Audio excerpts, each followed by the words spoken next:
আসসালামু আলাইকুম রহমতুল্লাহ। প্রিয় ভিউয়ার্স, আমি এখন আছি মাধেয়া বাজার জননী কমপ্লেক্সের নিচতলায় আল হেরা সুন্নাহ শপ।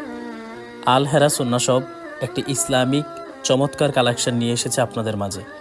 আমি দেখাচ্ছি যে এই কোটিগুলা এত চমৎকার এবং কি খুব ভালো মানের কোটি এখানে পেয়ে যাবেন, এবং কি এই শীতে আপনার বাবা মা এবং ছেলে মেয়ে সকলের জন্য শীতের যেই পোশাকগুলা ইসলামিক সবগুলো পেয়ে যাবেন আলহামদুলিল্লাহ খুবই সুলভ মূল্যে। এই জন্য দেরি না করে আমিও আসছি, আপনারাও আসুন মাধেয়া দক্ষিণ বাজার জননী কমপ্লেক্সের নিচতলায় আল হেরা সুন্নাহ শপ। এখানে খুব চমৎকার ডিজাইনের শাল এবং কি খুব চমৎকার ডিজাইনের রুমাল থেকে নিয়ে কোটি, তারপরে হাত মোজা, পা মোজা সব কিছু পেয়ে যাবেন খুবই সুলভ মূল্যে এবং ভালো কোয়ালিটি। সবচাইতে ভালো কোয়ালিটি এখানে পাবেন, আসবেন, সকলের দাওয়াত।